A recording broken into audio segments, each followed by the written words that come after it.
রাধা মাধব কুঞ্জ বিহারী জয় গোপী জন বল্লভ জয় গিরিবরধারী জয় গিরিবরধারী যশোদানন্দন ব্রজ জনরঞ্জন यशोदानन्दन व्रज जनरञ्जन यमुना तीरावनचारी जय राधा माधव कुञ्ज बिहारी हरे कृष्ण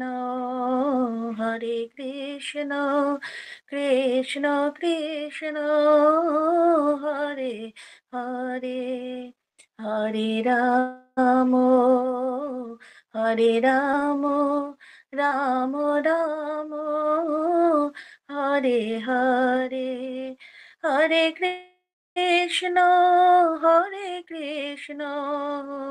कृष्ण कृष्ण हरे हरे हरे राम राम राम हरे हरे जय राधा माधव जय राधा माधव राधा माधव जय राधा माधव जय पंचतत्व जय पंचतत्व पंचतत्व जय पंचतत्व जय गौरानिताई जय गौरानिताई जय जय प्रभुपाद प्रभुपाद जय जय गुरुदेव निताई गौर हरि बोल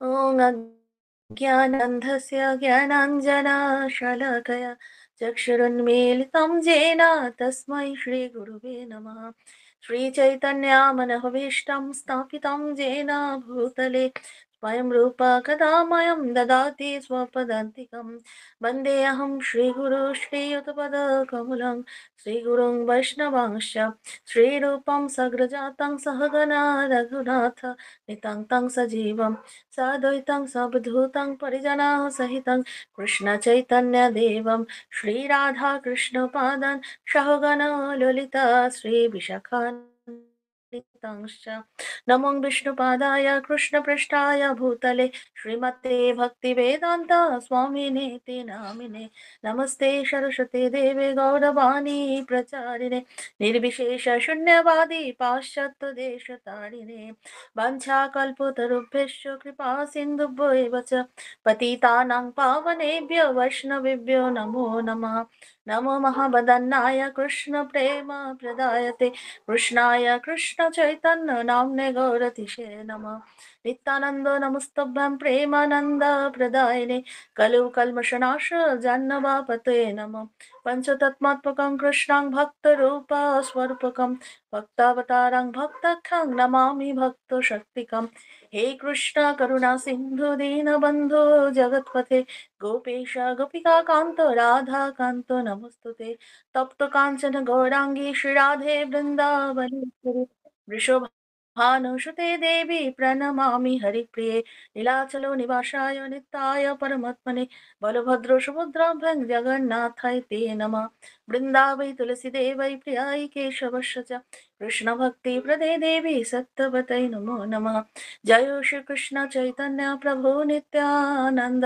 श्री अद्वैत गदाधर श्रीवासादि गौरभक्तवृंद हरे कृष्ण कृष्ण कृष्ण हरे हरे हरे राम राम राम हरे हरे ओम नमः भगवते वासुदेवाय ओम नमः भगवते वासुदेवाय ओम नमः भगवते वासुदेवाय नारायणं नमस्कृतं नरं चैव नरोत्तमं देवीं सरस्वतीं व्यासं ततो जयो मुदीरये नष्टप्रायेषु भद्रेषु नित्यं भगवतो सेवया भगवती उत्तमश्लोके भक्तिर्भवति नष्टुकी मुखां करोति वाचलं पङ्गुं लङ्घयते गिरिं यत्कृपातमहं वन्दे श्रीगुरुदीनतारिणं परमानन्दमाधवं श्रीचैतन्यईश्वरं हरि ओं तत्सत् नमो विष्णुपादाय कृष्णपृष्ठाय भूतले श्रीमते जयपताका स्वामी नीति नामिने नमो आचार्य पादाय निताय कृपा प्रदायिने गौरकथा धामदाय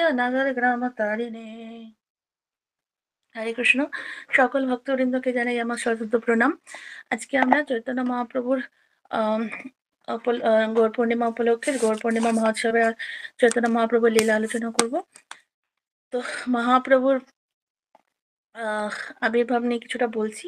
মহাপ্রভুর লীলা তো অনেক অনেক বড়।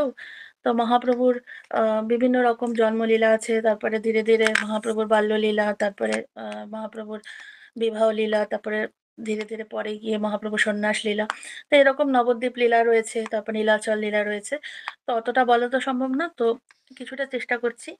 তো মহাপ্রভুর আবির্ভাব তো হয়েছে আমরা জানি, সেটা হচ্ছে 1486 সালে ফেব্রুয়ারি মাসে, এই যে এই ফাল্গুনী পূর্ণিমাতে, যে আমাদের যে 14 তারিখ আসছে, তো এই পূর্ণিমায়, ফাল্গুনী পূর্ণিমায় 1407 শতাব্দে পশ্চিমবঙ্গে নবদ্বীপ মায়াপুর নামক স্থানে আবির্ভূত হন মহাপ্রভু। তো এরকম জায়গা মানে মহাপ্রভু আবির্ভূত হয়েছিলেন যেখানে গঙ্গা প্রবাহিত হয়নি, এবং যে সমস্ত কুলে কোনোদিন হরিনাম কীর্তন হয়নি, সেই সমস্ত স্থান আর কুলকে পবিত্র করার জন্য মহাপ্রভু কি করেছিলেন, তার আবির্ভাবের পূর্বেই সমস্ত তার পারিষদ বর্গকে মহাপ্রভু প্রেরণ করেছিলেন, তার যে পার্ষদগণকে। তারপরে মহাপ্রভু আগমন হয়েছিল। তো মহাপ্রভু আবির্ভাবের পূর্বেই তার ভক্তদেরকে প্রেরণ করেছিলেন। তারপরে মহাপ্রভুর আবির্ভাবের পর সেই সমস্ত ভক্তগণ মিলে মহাপ্রভু গঙ্গা তীরে বসবাস শুরু করেন। তারপরে মহাপ্রভু সেখানে লীলাবিলাস করেন। তো মহাপ্রভু কেন আবির্ভূত হয়েছিলেন? মহাপ্রভু যেহেতু ভগবান যুগে যুগে বিভিন্ন অবতারে আসেন, তো তার কারণ কি? ভগবান ধর্ম সংস্থাপন করার জন্য আর সাধুদেরকে পরিত্রাণ করার জন্য, যোগ ধর্ম প্রচারের জন্য যে ভগবান বারবার আসেন। তো মহাপ্রভুরও আসারও সেরকম কারণ ছিল। তো বিভিন্ন রকম কারণ বিভিন্ন আচার্যরা বলে থাকেন। তো মূলত চৈতন্য চৈতামৃত আদি লীলায় আছে যে মহাপ্রভুর আসার দুটো কারণ আছে, একটা হচ্ছে বহিরঙ্গা কারণ, একটা হচ্ছে অন্তরঙ্গা কারণ। তো বহিরঙ্গা কারণ হচ্ছে মহাপ্রভু চেয়েছিলেন যে মহাপ্রভুর আবির্ভাবের কারণ হচ্ছে মহাপ্রভু ভক্তের ভাব অবলম্বন করে সকলকে ভক্তি যোগে ভগবানের সেবা করাতে চেয়েছিলেন। এবং মহাপ্রভু নিজে বলেছেন, আপনি করিম ভক্ত ভাব অঙ্গীকারে, আপনি আচরি ভক্তি শিখাই মুসাবারে, আপনি না কইলে ধর্ম শিখানো না যায়, এই তো সিদ্ধান্ত গীতা ভাগবতে গায়। তার মানে মহাপ্রভু বলছেন যে ভক্তের ভাব অবলম্বন করে আমি সকলকে ভক্তি যোগে ভগবানের সেবা করার শিক্ষা দান করব। যদি আমি স্বয়ং ভক্তি বা তথা শরণাগতির আচরণ অভ্যাস না করি, তাহলে অপরকে আমি এটা শিক্ষা দিতে পারবো না। সেজন্য মহাপ্রভু আবির্ভাবের এটা হচ্ছে বহিরঙ্গ কারণ। মহাপ্রভু নিজে ভক্ত রূপে এসে নিজে ধর্ম আচরণ করে শিখিয়েছেন আমাদেরকে, যে আপনে আচরি ধর্ম জীবেরে শিখায়। মহাপ্রভু আমাদেরকে শিখিয়েছেন কি করে ভক্তি করতে হয়, ভগবানকে সেবা করতে হয়। এটা গেল মহাপ্রভুর আসার বহিরঙ্গ কারণ। এবার অন্তরঙ্গ কারণ মহাপ্রভু বলছেন যে মহাপ্রভু তিনটে কারণ বলছেন, যে একটা হচ্ছে শ্রী রাধার প্রণয় মহিমা কি রকম, রাধারানীর যে ভাবটা কি ছিল প্রণয় মহিমা, এটা জানার জন্য মহাপ্রভু চেয়েছিলেন। আবার মহাপ্রভু বলছেন যে আমার এই অদ্ভুত রূপ মাধুরী যা শ্রীরাধা আস্বাদন করেন তা কি রকম, মানে কৃষ্ণের কথা বলছেন, যে কৃষ্ণের যে এত এত সুন্দর যে রূপ মাধুরী, সেটাকে রাধা আস্বাদন করতে চাইতেন। তো সেটা কিভাবে আস্বাদন করতেন রাধারানী, সেই ভাবটা মহাপ্রভু, মানে কৃষ্ণ চেয়েছিলেন নিজে সেটাকে আস্বাদন করবে, রাধারানীর ভাবটাকে নেওয়ার জন্য। আর তৃতীয় হচ্ছে যে আমার রূপ মাধুরী আস্বাদন করে শ্রীরাধার যে সুখ হয়, সেই সুখটাই বা কি রকম, যে এত তো আস্বাদন করছে, কিন্তু আস্বাদন করার পরে রাধার কি সুখ অনুভূতি হয়, সেটা ভগবান চেয়েছিলেন যে আমি যদি সেটা একটু অনুভব করতে পারতাম, তাহলে বুঝতাম যে রাধারানী কেন আমার জন্য এতটাই পাগলের মতো, আমাকে এতটাই আমার প্রতি আসক্ত। তো সেই জন্য এই তিনটে কারণ হচ্ছে মহাপ্রভুর আসার অন্তরঙ্গ কারণ। তো এই তিনটে কারণে মহাপ্রভু এসেছেন। তো সেই সময় কি ছিল, নবদ্বীপ অত্যন্ত সমৃদ্ধময় ছিল। এবং আহ সেই সময় না নবদ্বীপবাসী অনেক বড় বড় জড়বিদ্যা রসে বিভিন্ন রকম মানে মেটেরিয়ালি দিক থেকে, জড়জাগতিক দিক থেকে অনেক সুখ সমৃদ্ধ ছিল নবদ্বীপ শহর। এবং মুষ্টিময় কয়জন মাত্র বৈষ্ণব ছিল, বাকি সবাই ছিল দেবদেবীর ভক্ত। এবং তারা ছিল কৃষ্ণ বহির্মুখ। তারা বিভিন্ন দেবদেবীর মঙ্গলচণ্ডী, মনসা, এসব বিভিন্ন রকম দেবদেবীর পুজো করাকেই মেন বলতো, মনে করতো। গীতা ভাগবত কিছু কেউ পাঠ করতো, কিন্তু কৃষ্ণ ব্যাখ্যা কিন্তু তারা করতে পারতেন না। কিছু মানে কৃষ্ণ ভক্ত ছিল, বাকি সবই ছিল আসরিক মনোভাবাপন্ন, এবং সবাই দেবদেবীর পুজো করতেন। তো কেবলমাত্র সেই সময় ছিল অদ্বৈত আচার্য প্রভু, যে কিনা মহাপ্রভু আসার আগে এসেছেন, তিনি মহাবিষ্ণুর অবতার, এবং তিনিই মহাপ্রভুকে আহ্বান করে নিয়ে এসেছেন। তো মহাবিষ্ণুর অবতার অদ্বৈত আচার্য প্রভু, আর ছিল শ্রীবাস পণ্ডিত। এনারা ছিলেন একমাত্র শুদ্ধ ভক্ত। আর বাকি যারা যারা ছিল নবদ্বীপে, প্রত্যেকেই ছিল দেবী দেবী দেবী মায়ের পুজো করতেন। তাদের মধ্যে কেউ শুদ্ধ ভক্ত বৈষ্ণব ছিলেন না। তো এইভাবেই মহাপ্রভুকে তারা মানে মহাপ্রভু আসার আগে নবদ্বীপে বিভিন্ন এরিয়াতে তখন পাষণ্ডীগণ ভগবত ভক্তের কি করতেন, দর্শন করা মাত্র তাদেরকে উপহাস করতেন এবং তাদেরকে নির্যাতন করা করতেন। তো বিভিন্ন রকম ভাবে অনেক অনেক আসরিক ভাবাপন্ন তারা ছিলেন। তো এইরকম দেখে অদ্বৈত আচার্য প্রভু হৃদয়ে অনেক ব্যথা অনুভব করতেন, যে এইরকম ভক্তদের, এরকম ভগবানের ভক্তদের কোনো সম্মান নেই, ভগবানের ভক্তরা এত ভগবানের মহিমা প্রচার করতে চায়, তাদেরকে উপহাস করা হয়। তো এইরকম ব্যথিত হৃদয়ে বৈষ্ণবগণের মনোবেদনা দূর করার জন্য তিনি অদ্বৈত আচার্য প্রভু, যিনি কিনা মহাবিষ্ণু, তিনি ভগবান কৃষ্ণকে জগতে অবতীর্ণ হওয়ার জন্য দৃঢ় প্রকারে গঙ্গা জলে তুলসী দিয়ে তখন কি করলেন, তিনি কৃষ্ণের জন্য অর্চনা করতে লাগলেন।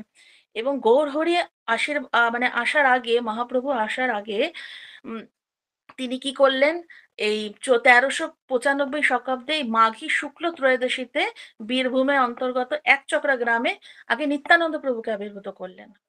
কেন, নিত্যানন্দ প্রভু স্বয়ং বলরাম। এবং তারপরে তিনি কি করলেন, অদ্বৈত আচার্য তখন আহ্বান করলেন, এবং সেই আহ্বানে স্বয়ং ভগবান গৌরহরি নবদ্বীপের সচিমাতা এবং জগন্নাথ মিশ্রের হৃদয়ে অধিষ্ঠিত হলেন। এবং ব্রহ্মা, শিব আদি দেবগণ তা জানতে পেরে শ্রীকৃষ্ণ সংকীর্তনের সঙ্গে সচী মাতার গর্ভসিন্ধু থেকে গৌরচন্দ্র উদিত হলো। তো তারা জানতে পেরে এত আনন্দ করলো, সবাই সমস্ত দেবতারা স্তুতি করতে লাগলেন যে মহাপ্রভু, স্বয়ং কৃষ্ণ মহাপ্রভু কলিযুগে অবতীর্ণ হচ্ছেন। এবং উৎসব, আনন্দ, মঙ্গল, জয়ধ্বনি, উলুধ্বনি, হরিধ্বনিতে চারিদিকে উৎসব মুখরিত পরিবেশ শুরু হয়ে গেল তখন নবদ্বীপ ধামে এবং সচিরাঙ্গিনায়। এত আনন্দ উৎসবে চারিদিকে মেতে উঠলো। তো মহাপ্রভুর যে বর্ণনা দেওয়া আছে শাস্ত্রে চৈতন্য ভাগবতে, যে অজানুলম্বিত ভুজৌ করণকাবদাত কনকাবদাতৌ সংকীর্তনৈক পিতরৌ কমলায় তক্ষৌ বিশ্বম্ভর দ্বিজবরৌ যুগধর্ম পালৌ বন্দে জগত প্রিয়করৌ করুণাবতারৌ। অর্থাৎ যার বাহুদয় হাঁটু পর্যন্ত প্রসারিত, লম্বা লম্বা বাহু ছিল মহাপ্রভুর।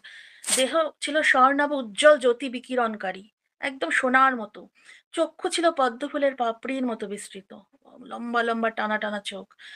এবং যারা ব্রাহ্মণদের মধ্যে সর্বশ্রেষ্ঠ, যুগ ধর্মের পালক, বিশ্বের মহান ভরণ পোষণকারী, ভগবানের মহাবদান্য পরম করুণাময় অবতার, যারা হরিনাম সংকীর্তন যজ্ঞের প্রবর্তক মহাপ্রভু নিত্যানন্দ প্রভুকে চৈতন্য ভাগবতের রচয়িতা যে বৃন্দাবন দাস ঠাকুর প্রণতি নিবেদন করছেন, যে এত সুন্দর মহাপ্রভুর রূপের বর্ণনা করা হয়েছে। এবং এটা বলা হয়েছে যে অনর্পিত চরিং চিরাত করুণা অবতীর্ণ কলৌ সমর্পয়িত উন্নত উজ্জ্বল রসাং স্বভক্তি শ্রিয়াম হরিপুরট সুন্দর দুতি কদম্ব সন্দীপিতঃ সদা হৃদয় কন্দরে স্ফুরত বা সচিনন্দনঃ। অর্থাৎ পূর্বে যা অর্পিত হয়নি বা উন্নত উজ্জ্বল রসময়ী, সে নিজের সেই ভক্তি সম্পাদন করার জন্য যিনি করুণাবশত কলিযুগে অবতীর্ণ হয়েছেন, মানে আগে সেটা অর্পিত হয়নি, এরকম একটা উজ্জ্বল রসময়ী ভাব সম্পাদন করে মহাপ্রভু করুণাবশত হয়ে কলিযুগে অবতীর্ণ হয়েছেন। এবং যিনি স্বর্ণ থেকে সুন্দর দ্যুতি সমূহ দ্বারা সমুদ্ভাসিত, সেই শচীনন্দন শ্রীহরি সর্বদা তোমার হৃদয়ের কন্দরে স্ফুরিত হন। তো ভগবানের এত সুন্দর বর্ণনা আছে মহাপ্রভুর যে রূপের, এবং সত্যিকারই যে ভগবান কতটাই সুন্দর, তা সেটা মহাপ্রভুর রূপ বর্ণনা করলে কত সুন্দর তা বর্ণনা পাওয়া যায়। এবার মহাপ্রভু তো জন্ম হয়ে গেল। তো মহাপ্রভুর আগে তো অনেক সচী মাতার 8 জন কন্যা হয়েই মারা গেছিলেন। তা মহাপ্রভুর 9 নম্বর যে ভাই ছিল সে ছিল বিশ্বরূপ। তারপরে মহাপ্রভুর 10 নম্বর সন্তান ছিলেন সচী মাতার, এবং তার নাম হয়েছিল বিশ্বম্বর। তো মহাপ্রভুর জন্মলীলার পরে মহাপ্রভুর কোষ্ঠী গণনা করা হয়। তো এগুলো বিভিন্ন রকমের সংস্করণ আছে।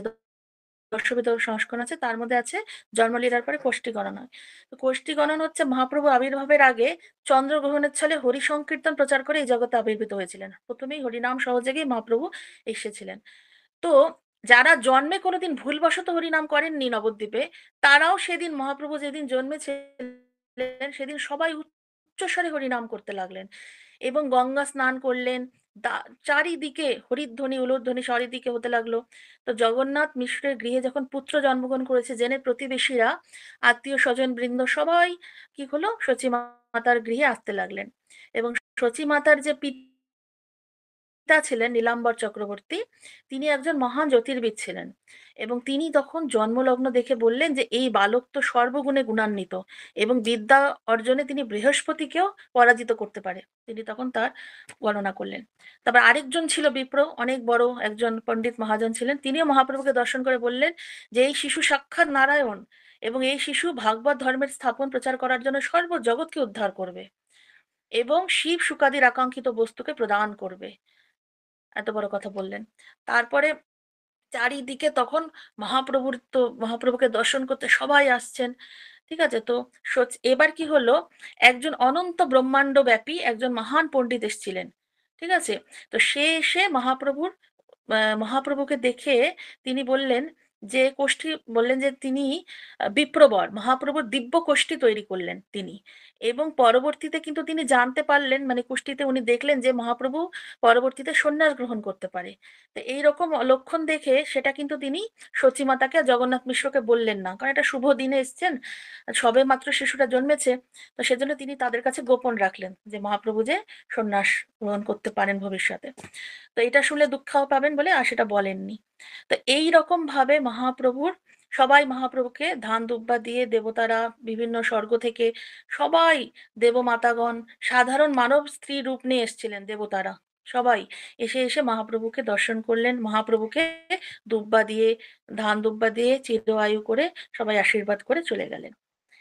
এবং সচী মাতা অপূর্ব সৌন্দর্য সমন্বিত দেবনারীদের কিছু জিজ্ঞাসা করতেও সক্ষম হলেন না, বুঝতেই পারলেন না সচী মাতা যে এরা দেবদেবীরা এসেছিলেন। পরিবর্তে তখন তারা সচিমাতা চরণধুলি নিলেন। সচিমাতাকে তখন তারা চরণধুলি নিলেন, সচিমাতা স্বয়ং মহাপ্রভুর ভগবানের মাতা। তো এভাবে তখন খুব চারিদিকে খুব আনন্দ উৎসব মুখরিত একটা পরিবেশ এবং মহাপ্রভুর তখন এভাবে কোষ্ঠী গণনা হয়ে গেল। নেক্সট হচ্ছে মহাপ্রভুর নামকরণ হবে। এগুলো পরপর পরপর হয় বাচ্চাদের, তো এগুলো শাস্ত্রেও আছে। তো এরপরে কি করলেন মহাপ্রভুর, জগন্নাথ মিশ্র সচী মাতাকে এভাবে তিনি তখন চিন্তা করলেন যে এবার তাকে নামকরণ করা উচিত। তো তিনি আত্মীয় স্বজন সচিমাতা বাৎসল্য প্রেমে আপ্লুত হয়ে শিশু গৌর গোপালের রক্ষার জন্য তারা কি করলেন, বিভিন্ন স্তোত্র পাঠ করলেন। নৃসিংহ স্তোত্র, বিষ্ণু রক্ষা কবচ, দেবী রক্ষা, এগুলো বিভিন্ন রকম পাঠ করলেন। তা যখন এইসব পাঠ করছেন তো মহাপ্রভু কিন্তু কাঁদছেন, কিন্তু যখনই হরে কৃষ্ণ মহামন্ত্র হচ্ছে তখন মহাপ্রভুর কান্না থেমে যেত। তো বালকের এই অদ্ভুত ভাব দর্শন করে সকলে আবার বেশি বেশি করে হরিনাম করতে লাগলেন। এইভাবেই হরিকৃষ্ণ মহামন্ত্র কীর্তনে শচী ভবন তখন সর্বদা মুখরিত হয়ে গেল। তা যখন গৃহে সতীমাতা থাকতেন না তখন সমস্ত কিছু যাবতীয় দ্রব্য এলোমেলো করে ফেলতেন মহাপ্রভু। সতীমাতা হতবাক হয়ে যেত যে এ কাজ কে করলো, ঘরে তো 4 মাসের শিশু মাত্র, তখন নিমাইয়ের বয়স 4 মাস। আর নিমাই এই এত কি করে সবকিছু উল্টোপাল্টা হয়ে গেল, তো জগন্নাথ মিশ্র বুঝতে পারতেন না যে কি হচ্ছে কি। তো কিন্তু তারপরে ক্রমে ক্রমে শিশুর নামকরণ হলো, মানে মহাপ্রভু ছোটবেলায় খুব চঞ্চল ছিল। এবার নীলাম্বর চক্রবর্তী সতীদেবীর পিতা যে, তিনি তো জ্যোতিষী ছিলেন, তিনি তখন নিমাইয়ের একটা নামকরণ উৎসব অনুষ্ঠান আয়োজন করলেন এবং তিনি তার নাম রাখলেন বিশ্বম্ভর। এবং যত আশেপাশে যত নারীরা ছিল, মাতাজিরা ছিলেন, তারা তার নাম রাখলেন নিমাই। নিম বৃক্ষের নিচে হয়েছিল, তো তার নাম রাখলেন নিমাই। তারপরে তারপরে এই উৎসবের পরে, এই যে নামকরণের পরে একটা রিচুয়াল ছিল যে সেটা হচ্ছে রুচি পরীক্ষা করা। তো সেটা পরীক্ষার জন্য জগন্নাথ মিশ্র পুত্রের সামনে কি রাখলেন, ধান রাখলেন, খই রাখলেন, তারপরে সোনা রাখলেন, রূপো রাখলেন আর শ্রীমদ্ ভাগবত রাখলেন। তো মহাপ্রভু কি করলেন, শ্রীমদ্ ভাগবতটাকে নিয়ে আলিঙ্গন করলেন। ঠিক আছে, এটা দেখে তো সবাই খুব আনন্দ পেয়ে গেল। তারপরে নিমাই ক্রমে হামাগুড়ি দিতে দিতে বিভিন্ন লীলায় প্রস্থান করলো। তো একদিন কি হয়েছে, নিমাইয়ের যেখানে মানে শচীর আঙ্গিনায় একটা বিষধর সাপ এসছে। সেটাকে দর্শন করে নিমাই তার সঙ্গে খেলা করছে বিষধর। এবং শেষে সাপ কি করলো, তিনি কুণ্ডলিকার হয়ে তার উপরে তিনি শয়ন করে শেষশায়ী হয়ে থাকলো। মহাপ্রভু ওই ছোট্ট বাচ্চাটা সে সাপটার উপরে গিয়ে বসে গেল। এই করে তারপর সাপটা ধীরে ধীরে ধীরে ধীরে সেখান থেকে চলে গেল। তো সাপের সঙ্গে নিমাইয়ের এই বিপদ হতে পারে এই অবস্থায় কান্না করতে লাগলো, কিন্তু সাপটা চলে গেল। এই ঘটনা দর্শন করে সচিমাতা জগন্নাথ মিশ্র সবাইকে নিমাইকে বললেন, তো মহাপুরুষ, এ তো সাধারণ শিশু নয়। সাধারণ শিশু হলে এরকম বিষধর সাপের সাথে তো সে খেলতে পারতো না। তো এভাবেই মহাপ্রভু যখনই নিমাইয়ের সামনে যখনই সচিমাতা হরিনাম করতেন, তখন নিমাই নৃত্য করতেন আর ধুলোর মধ্যে গড়াগড়ি দিতেন। তো সবাই তখন আরো বেশি বেশি করে হরিনাম করতেন। তারপরে একবার নিমাই কি করেছেন, নিমাইকে একটা চোর এসে নিমাইকে কোলে নিয়ে চলে গেছে। নিমাইয়ের গায়ে অনেক রকম সোনাদানা ছিল। তারপরে নিমাই কি করেছে, বিষ্ণু মায়ের দ্বারা মোহিত করে দিয়েছে, যোগ মায়ের দ্বারা। আর সেই চোরগুলো কি করেছে, আবার ঘুরে ঘুরে ঘুরে এসে জগন্নাথ মিশ্রের ভবনে চলে এসেছে। তারপরে সেই চোরগুলো তো অবাক হয়েছে যে কোথায় যেতে চাইলাম, কোথায় চলে আসলাম। তো তারপর সেইগুলো আবার বৃত্তান্ত জগন্নাথ মিশ্রকে তারা আবার শোনালেন। সেই শুনে সবাই হাসতে লাগলেন। কিন্তু মহাপ্রভুর লীলা যে, নিমাইয়ের যে বাল্য লীলা যে, সেটা কেউ বুঝতে পারলেন না, যে সে যে ভগবান সেটা উপলব্ধি কেউ করতে পারলেন না। তারপরে জগন্নাথ মিশ্র সচিমাতা এবার কি করলেন, মহাপ্রভুকে নিয়ে এবার ধীরে ধীরে নিমাই একটু বড় হচ্ছে। তো মহাপ্রভু একদিন ঘরে বসে আছে, মানে জগন্নাথ মিশ্র তো মহাপ্রভু ছোট ছোট পায়ে গুটি গুটি পায়ে হাঁটা শিখেছে।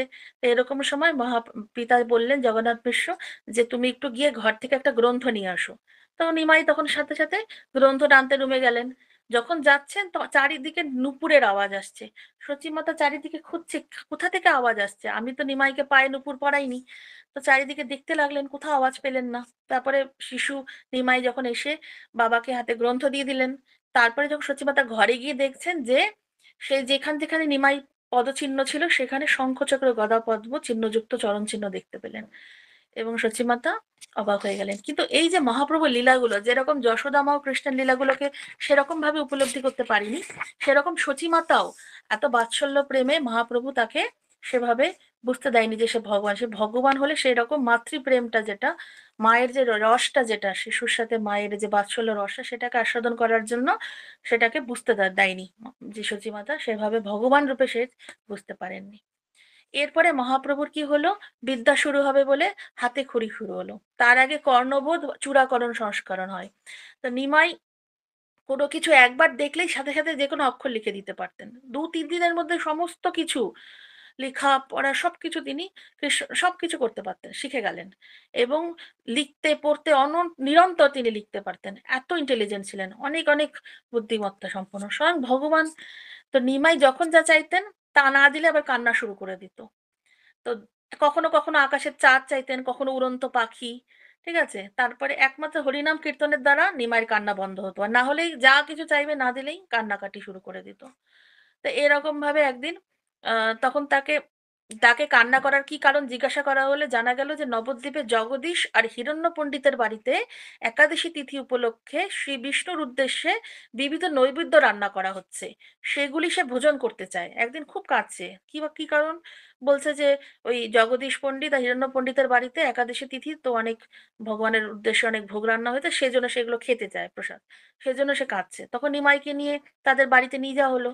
তো জগদীশ পণ্ডিত বুঝতে পারলেন যে নিমাই কোনো সাধারণ বালক নয়, এর শরীরে অবশ্যই সে বিষ্ণুর অধিষ্ঠান রয়েছে। তাই তারা পরম সন্তোষে সমস্ত প্রসাদ যে নৈবেদ্য নিমাইকে প্রদান করলেন, এবং মহাপ্রভু খুব সুন্দরভাবে ছোট্ট শিশু তিনি গ্রহণ করলেন।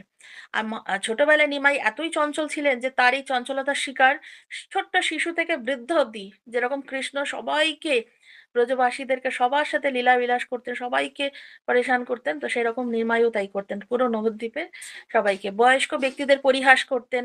তারপরে গঙ্গা স্নানের সময় কি করতেন, জলে ডুবে পা ধরে টানতেন, যদি কেউ গঙ্গা স্নান করতে যেত ভেতর থেকে পা ধরে টানতেন। কুলুকুচি করে দিতেন, কাদা মাটি ছুটতেন। তারপরে নারী পুরুষের কাপড়গুলোকে উল্টো পাল্টা করে দিতেন। বালিকাদের গঙ্গা বিষ্ণু পূজা নৈবেদ্য জোর করে খেতেন। একদম কৃষ্ণ যেসব লীলাগুলো করেছে, সেম লীলা মহাপ্রভু বাল্য লীলায় করেছেন। আর যদি কেউ পুজোর প্রসাদ না দিত নৈবেদ্য, ভয় দেখাতেন, কারো বা কানে জল দিয়ে দিতেন। তা নিমাইয়ের এই ব্যবহারে অতিষ্ঠ হয়ে বয়স্করা জগন্নাথ মিশ্রের কাছে সচী মাতার কাছে গিয়ে অভিযোগ জানাতো, ঠিক ঠিক সেই রকমই যেরকম ভাবে যশোদা মায়ের কাছে গিয়ে সবাই কমপ্লেন করতো কৃষ্ণের কারণে, তা ঠিক সেই রকমই জগন্নাথ মিশ্রের কাছে গিয়ে কমপ্লেন করতো। তারপরে সহপাঠীদের মুখে পিতার আসার সংকেত পেয়ে নিমাই আবার দৌড়ে গিয়ে আরেকটা পাশের বাড়িতে চলে যেত, যে এবার বাবা আসছে। সচী মাতা জগন্নাথ মিশ্র তার শরীরে গঙ্গা স্নানের কোনো চিহ্নই পেতেন না, একদম পরিষ্কার পরিচ্ছন্ন হয়ে। তারপরে এসে বলতো, কোথায়, আমি তো যাইনি গঙ্গা, আমি তো এখানেই আছি, তো আমি কি করে জল ছিললাম? এরকম করে করে বিভিন্ন অজুহাত দিয়ে নিমাই নিজেকে বাঁচাতেন। তো এইভাবে তখন তিনি পরে আবার তাড়াতাড়ি করে গঙ্গা স্নান করে আসতেন। তো এইভাবে তিনি ছোটবেলায় এত এত সফলতা করেছেন, এবং মায়ের সাথে, পিতার সাথে, মাতা পিতার সাথে তিনি এত সুন্দর বাল্যলীলায় তিনি খুব সুন্দর বাৎসল্য রসটাকে আস্বাদন করেছেন, যেরকম ভাবে কৃষ্ণ ভগবান মা যশোদার সাথে করেছেন, নন্দ মহারাজের সাথে, ঠিক সেভাবে। এরপরে মহাপ্রভু আহ ছোটবেলায় যখন নিমাই আস্তে আস্তে বড় হতে লাগলেন, তারপরে মহাপ্রভুর উপনয়ন সংস্কার হলো, এবং উপনয়ন সংস্কারের দিন আত্মীয় স্বজনদেরকে নিমন্ত্রণ করা হলো, এবং এরকম মহাপ্রভুকে যজ্ঞ উপবীত দেওয়া হলো, পৈতা। এবং এই সুন্দর পরিবেশে চারিদিকে মৃদঙ্গ, সানাই, বাঁশি বাজতে লাগলো, ব্রাহ্মণরা বেদ পাঠ করতে লাগলেন, স্ত্রীরা হরিনাম সংকীর্তন করতে লাগলেন। তো এই রূপ দর্শন করে মনে হচ্ছিল যে এত সুন্দর, মানে সবাই যেন অনন্ত শেষ সূত্র রূপে মহাপ্রভুকে বেষ্টন করে আছেন, এত সুন্দর পরিবেশ একটা, খুব সুন্দর। তো এভাবে তখন কি করলো, তিনি মহাপ্রভুকে দণ্ড দেওয়া হলো, কমণ্ডল দেওয়া হলো, যে যখন এই উপনয়ন হয়, তো এগুলো ভিক্ষার ঝুলি এসব দেওয়া হয়। তারপরে তিনি তখন ভিক্ষা করতে শুরু করলেন, যার যা সামর্থ্য সবাই দিলেন নিমাইকে। তো ব্রহ্মা, পার্বতী, মুনি ঋষিদের পত্নীরা, বিভিন্ন ব্রহ্মার পত্নী, পার্বতীর, তারপরে মুনি ঋষির পত্নীরা, দেবপত্নীরা, ব্রাহ্মণ পত্নীর রূপ ধারণ করে মহাপ্রভুর এই যজ্ঞোপবীত অনুষ্ঠানে উপস্থিত ছিলেন।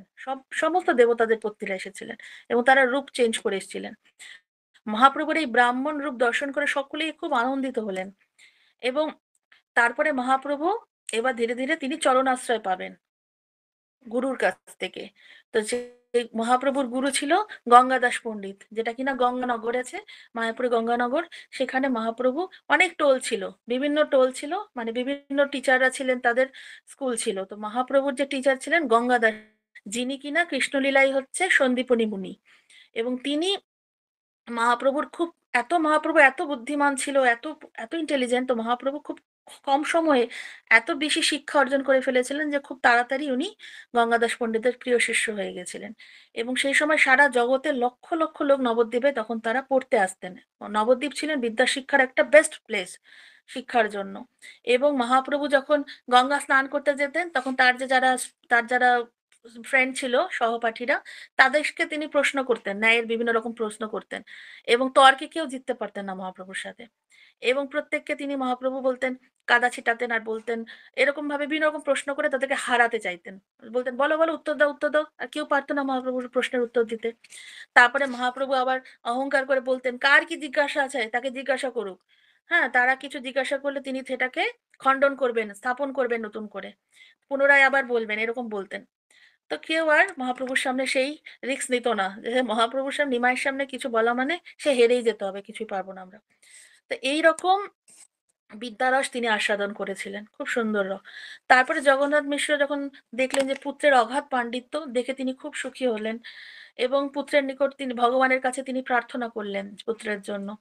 তো কিন্তু একদিন কি হলো, জগন্নাথ মিশ্র স্বপ্নে দেখলেন কি, যে মহাপ্রভু সন্ন্যাস গ্রহণ করেছেন নিমাই, স্বপ্নে দেখছেন, এবং চারিদিকে কান্নাকাটি গড়াগড়ি দিচ্ছে, ঠিক আছে, অদ্বৈত আচার্য সমস্ত ভক্তগণ নিয়ে হরিনাম করছে, এটা কিন্তু জগন্নাথ মিশ্র স্বপ্নে দেখলেন।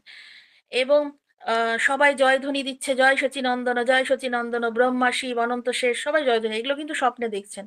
সকলেই মহানন্দে স্তুতি করছে। তারপরে ভক্তগণ চারিদিকে কীর্তনরত হয়ে, পরিবৃত হয়ে মহাপ্রভুর নগরে নগরে মহামন্ত্র প্রচার করছে, এবং শেষে নীলাচলে গিয়েছে। এগুলো সব তিনি ভাবছেন, যা যা মহাপ্রভু করবেন ভবিষ্যতে, মহাপ্রভুর পিতা সেগুলো সব কিছু দর্শন করছেন। তারপর সেই স্বপ্ন দেখে জগন্নাথ মিশ্র ভগবানের কাছে কাতরভাবে প্রার্থনা করলেন, যে আমার নিমাই যেন এই কাজ না করে, আমার নিমাই যেন গৃহস্থ হয়েই যেন গৃহেই থাকে। শচী দেবীকে সেই স্বপ্ন বৃত্তান্ত বললেন। তারপর তিনি শ্রবণ করে জগন্নাথ মিশ্রকে সান্ত্বনা দিলেন, বললেন তুমি চিন্তা করো না, আমার পুত্র বিদ্যারসে মগ্নই থাকবে, এবং সে গৃহ ছেড়ে কোথাও যাবে না, এত বড় পাণ্ডিত, সে কোথাও যাবে না, তুমি চিন্তা করো না।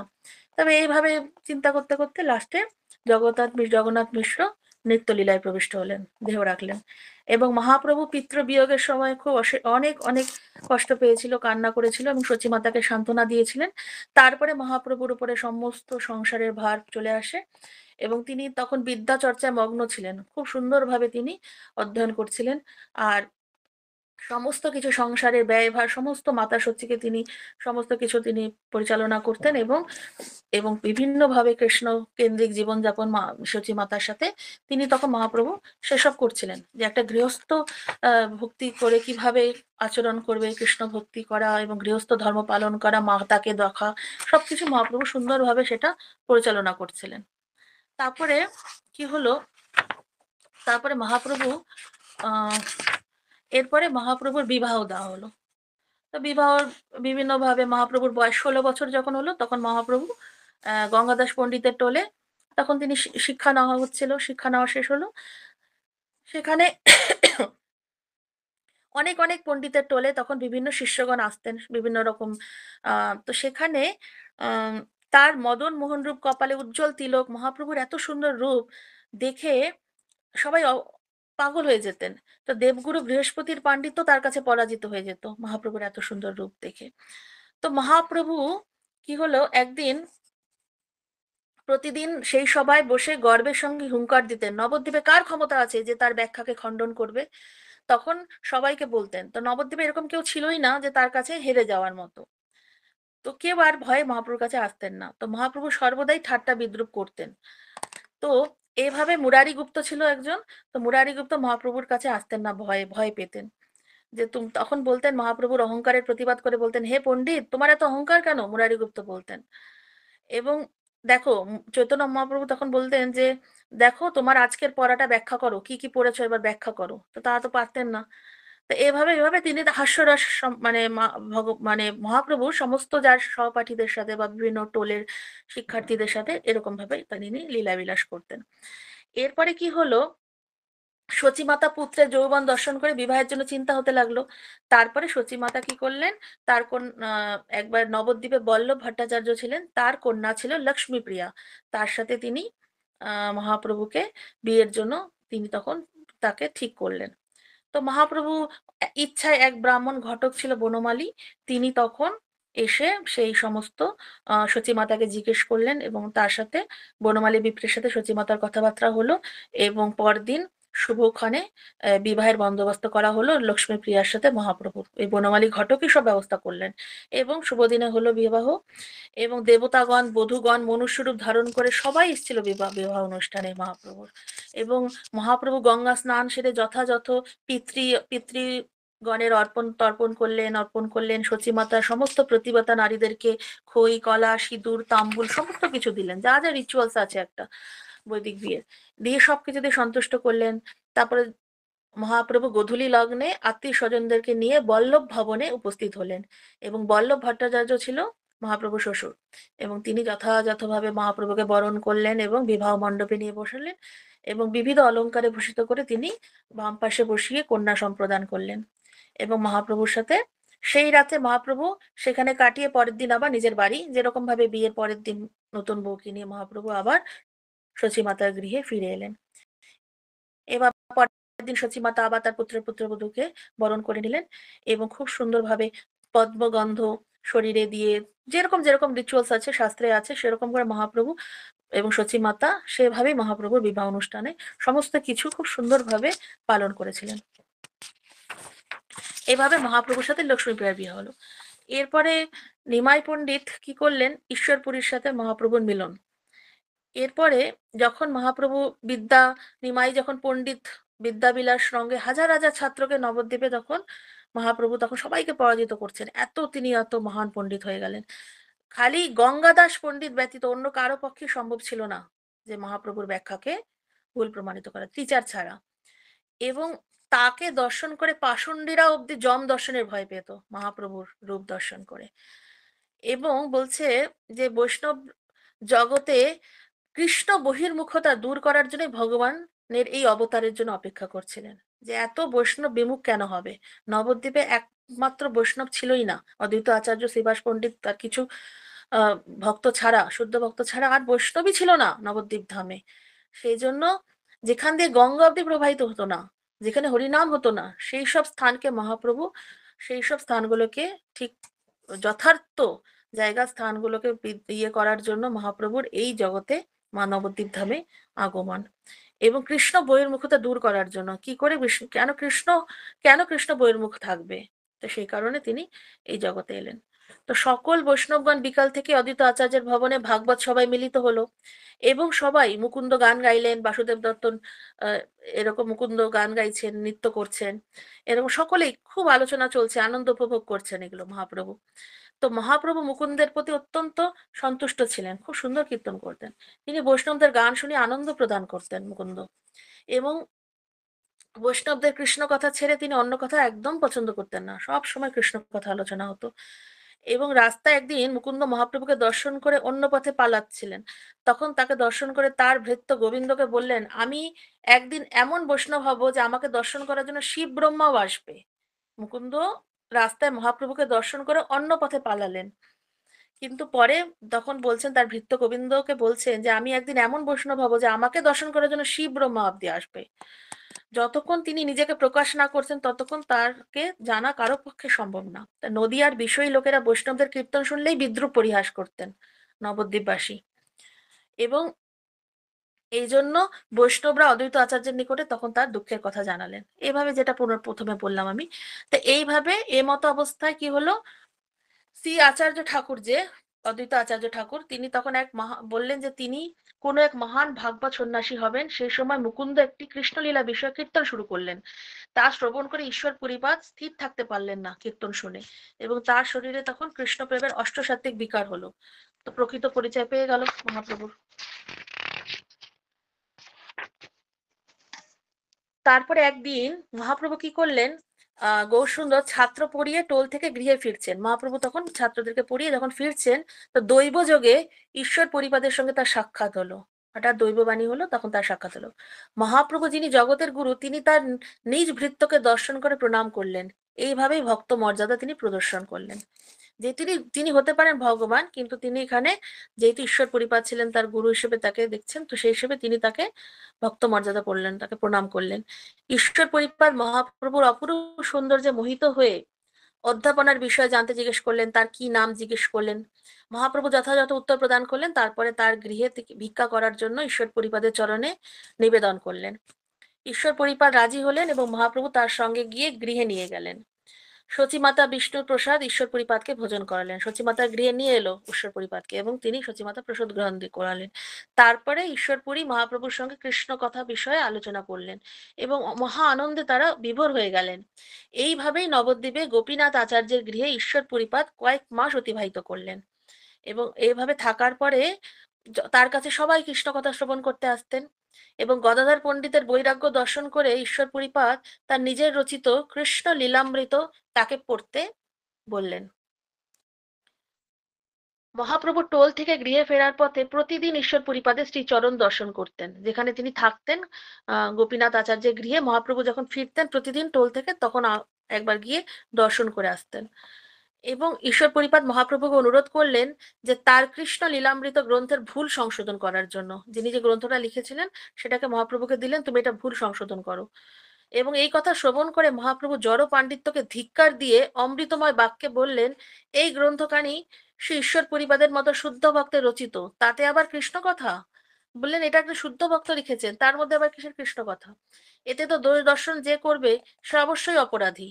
এখানে দোষ দর্শনের প্রশ্নই নেই, এখানে ঠিকঠাক করার কোনো ব্যাপারই নেই, মহাপ্রভু বললেন। তথাপি ঈশ্বর পরিপাদ বারবার মহাপ্রভুকে অনুরোধ করলেন যে না, তারপরে বলছেন না, তুমি এটাকে দেখো কিছু ভুল টুল থাকলে। একদিন মহাপ্রভু সেই গ্রন্থের কোনো একটি শ্লোক শুনে রসিকতার ছলে বললেন যে এই শ্লোকের এই ধাতুটি পরমস্পদী হবে, আত্মনেপদী হবে না। মহাপ্রভু তখন একটা একটা মানে ওয়ার্ডকে বললেন যে এটা তো পরম স্পর্শদী হবে না, এটা হবে আত্মনেপদী হবে কথাটা। তারপর কয়েকদিন পরে শ্রী পুরীপাদ বিদ্যারস বিচার করে মহাপ্রভুকে জানালেন যে তিনি সেই ধাতুটিকে আত্মনেপদী করেছেন। তার মানে মহাপ্রভু যেটা বলেছেন সেটাই ঠিক করে ঈশ্বর পরিপাদ জানালেন যে সেটাই ঠিকই বলেছে মহাপ্রভু। এই কথা শ্রবণ করে মহাপ্রভু তার ভৃত্যের জয় মহিমা বর্ধনের জন্য তার আর কোনো দোষ দর্শন করলেন না। এরপরে কিছুকাল ঈশ্বর পরিপাদ মহাপ্রভুর সঙ্গে বিদ্যারস রঙ্গে কাটিয়ে আবার ভারতের বিভিন্ন স্থানে তীর্থ ভ্রমণে ঈশ্বর পরিপাদ বেরিয়ে গেলেন। এভাবে বিদ্যারসের জন্য মহাপ্রভু সঙ্গ করার জন্যই নবদ্বীপে এসেছিলেন ঈশ্বর পরিপাদ। তারপরে মহাপ্রভু কি করলো, কিছুদিন এরকম অধ্যাপক থাকলেন। তারপরে মহাপ্রভুকে কোনো নবদ্বীপের কোনো শাস্ত্রবিদ, কোনো মহান পণ্ডিত মহাপ্রভুকে কেউ পরাস্ত করতে পারছিল না। ব্যাকরণ শাস্ত্রে এত পারদর্শী ছিল, দর্শন শাস্ত্রে তো কোনো কেউ পরাজিত করতে পারছিলেন না। এইভাবে মহাপ্রভু তার ছাত্রদের সঙ্গে দিব্য আনন্দে নগরে ভ্রমণ করতেন। একদিন মুকুন্দের সঙ্গে তার দেখা হলে সে কিছুতেই তাকে হাতছাড়া করবেন না। তো মুকুন্দকে বলছেন, কেন তুমি আমাকে দেখে পালিয়ে যাও কেন? মুকুন্দকে বলছে, আজ আমার প্রশ্নের উত্তর দিতেই হবে। তখন মুকুন্দ মনে মনে ভাবছে যে কিভাবে আজকে তিনি তার থেকে রক্ষা পাবেন। মহাপ্রভু আবার প্রশ্ন শুরু করবেন। তখন তিনি স্থির করলেন যে অলংকার শাস্ত্রের প্রশ্ন জিজ্ঞেস করবেন। মুকুন্দ তখন ভাবলেন যে তাই করি। তখন মহাপ্রভুকে তিনি বললেন যে ব্যাকরণ শাস্ত্র শিশুদের শাস্ত্র, আমি অলংকার শাস্ত্র আলোচনা করতে চাই। তখন মহাপ্রভু সম্মতি প্রদান করলেন, বললেন ঠিক আছে, ব্যাখ্যা করো। তখন মুকুন্দ ব্যাখ্যা করছেন আর প্রশ্ন করছেন, মহাপ্রভু সেগুলোকে সব খণ্ডন করলেন। এভাবে মুকুন্দ আর ব্যাখ্যা করতে পারছেন না।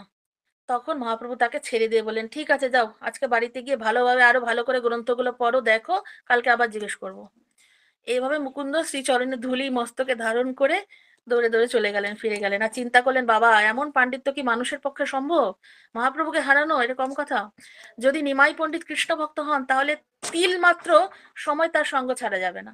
এইভাবে মহাপ্রভুর সঙ্গে গদাধরের দেখা হয়, তাকেও ঠিক একইভাবেই ন্যায় শাস্ত্রের উপরে তাকেও সেভাবে হারিয়ে দেয় মহাপ্রভু। মানে যে আসছে মহাপ্রভু কেউ তার উত্তর দিতে পারছে না। তা গদাধর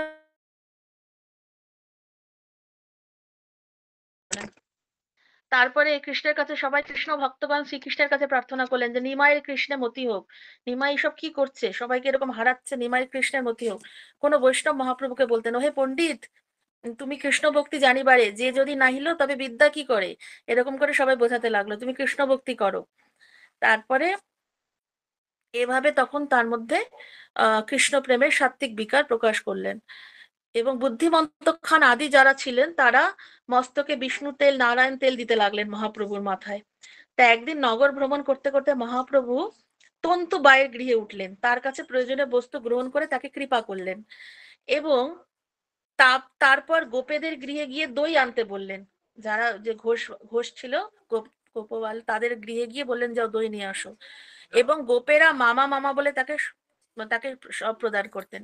তিনি তাদের প্রতি কৃপা দৃষ্টি করে গন্ধবণিকের বাড়িতে গেলেন এবং সেখানে গিয়ে তার অঙ্গে গন্ধ লেপন করলেন। তারপরে মহাপ্রভু মালাকারদের ঘরে গেলেন, মালাকারদেরকে বললেন, তাকে বসার আসন দিলেন এবং দিব্য মালা পরালেন। এভাবে মালাকারদের প্রতিও তিনি শুভদৃষ্টি প্রদান করলেন।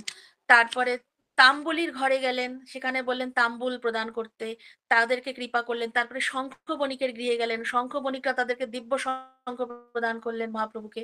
তারপরে তিনি জ্যোতিষের কাছে গেলেন, জ্যোতিষ সর্বজ্ঞের কাছে, তাকে তার পূর্বজন্মের কথা গণনা করতে অনুরোধ করলেন। মহাপ্রভু বললেন, আমার পূর্বজন্মের কি কি ছিল সব অনুরোধ। তবে সর্বজ্ঞ গোপালের ধ্যান করে তখন গণনা করে দেখতে পেলেন যে ইনি শ্রীকৃষ্ণ স্বয়ং ভগবান। তারা তারা গণনা করে দেখলেন যে এই মহাপ্রভু হচ্ছেন ভগবান কৃষ্ণ। তারপর সর্বজ্ঞ চোখ খুলে গৌরাঙ্গ মহাপ্রভুর দিকে সবাই তাকিয়ে দেখছেন যে কি একটা ভগবান কৃষ্ণ স্বয়ং। তারপরে আবার ধ্যান শুরু করলেন, এবার দেখছেন স্বয়ং রামচন্দ্র। তারপরে আবার কখনো দেখছেন বরাহদেব, তারপরে কেউ দেখছেন নৃসিংহদেব, বামনদেব, মৎস্য অবতার, জগন্নাথ। তারপরে কেউ আর কিছু উত্তর দিতে পারলেন না। তখন এই দেখলেন আমি কি? তখন সবাই বলছে, সবকিছু বুঝতে পারছে না, বলছেন আজকে ঘরে ফিরে যাও, কালকে বলবো। যে পণ্ডিতের কাছে গিয়েছিল বলছে, মহাপ্রভুকে বলছে আজকে ফিরে যাও, আমি কিছু বলতে পারছি না, কালকে বলবো তোমাকে তুমি কি। তা তিনি তারপরে মহাপ্রভু শ্রীধরের অঙ্গনে গেলেন এবং শ্রীধরের প্রতি মহাপ্রভু বিশেষ প্রীতি করলেন এবং নানা হাস্য রস পরিহাস ছলে মহাপ্রভু শ্রীধরের মাহাত্ম্য বর্ণনা করলেন। নিজের মহাপ্রভু শ্রীধরকে নিজের ঐশ্বর্য রূপ প্রকাশ করলেন, ঠিক আছে, এবং এভাবে নিজের তত্ত্ব প্রকাশ করলেন। মহাপ্রভু একদিন আহ বৃন্দাবন লীলা স্মরণ হওয়ায় বাঁশি বাজাতে লাগলেন। মহাপ্রভু একদিন বৃন্দাবনের কথা ভাবতে ভাবতে বাঁশি বাজাচ্ছিলেন এবং সচিমাতা ব্যতীত সেই বাঁশির ধ্বনি কেউ শুনতে পায়নি, একমাত্র সচিমাতাই শুনতে পেয়েছিলেন। কোনো কোনো দৈবিক্রমে শ্রীবাস পণ্ডিতের সঙ্গে প্রভুর সাক্ষাৎ হয়। শ্রীবাস ঠাকুরকে প্রণাম করলে শ্রীবাস পণ্ডিত তাকে কৃষ্ণ ভক্তি করার কথা বলতেন। যেহেতু শ্রীবাস ঠাকুর নারদ মুনির অবতার এবং শ্রীবাস ঠাকুর আগে এসছেন মহাপ্রভুর আগে, তো সেই জন্য সিনিয়র মহাপ্রভু। তো মহাপ্রভুর সাথে যখন দেখা হতো শ্রীবাস পণ্ডিত তাকে কৃষ্ণ ভক্তি করার কথা বলতেন। প্রভু বলতেন যে একদিন বৈষ্ণবদের আশীর্বাদে তাই হবে, মহাপ্রভু বলতেন। এইভাবে বিভিন্ন ভাবে মহাপ্রভু সমস্ত তার পার্শ্বদের সাথে এত সুন্দর রসের সাথে তিনি ছিলেন। সমস্ত রস, যে 5টা রস আছে তার মধ্যে দাস রস, সখ্য রস ছাড়া বিভিন্ন সব রসে মহাপ্রভু ছিলেন। সব রসে 4টে রসে মহাপ্রভু ছিলেন। দাস্য, সখ্য, বাৎসল্য, মাধুর্য, 4টে রসেই ছিলেন। তো এইভাবে তিনি মহাপ্রভু লীলা করেছেন, বিদ্যাবিলাস লীলা। তারপরে এইভাবে বিভিন্ন, এছাড়া অনেক এরকম অনেক আছে যে মহাপ্রভুর লীলা বলে শেষ করা যাবে না। তারপরে মহাপ্রভু দিগ্বিজয় পণ্ডিত ছিলেন, বিভিন্ন রকম পণ্ডিতদেরকে হারান, ঠিক আছে, কেশব কাশ্মীরি, প্রকাশানন্দ সরস্বতী, এরকম বিভিন্ন রকম। তারপরে মহাপ্রভু তারপরে সন্ন্যাস নেন, সন্ন্যাস নিলে নীলাচলে মহাপ্রভু 24 বছর লীলা করেন, মানে 18 বছর কন্টিনিউ থাকেন আর 6 বছর দক্ষিণ ভারত বিভিন্ন জায়গা ভ্রমণ করেন, সেখানেও বিভিন্ন পার্শ্বদের সাথে লীলা পরিবেশন করেন। তো অনেক অনেক অনেক লীলা মহাপ্রভুর। তো আজকে এখানেই আহ এখানে বিরাম দিচ্ছি। হরে কৃষ্ণ কৃষ্ণ কৃষ্ণ হরে হরে, হরে রাম রাম রাম হরে হরে। সকলকে অসংখ্য ধন্যবাদ।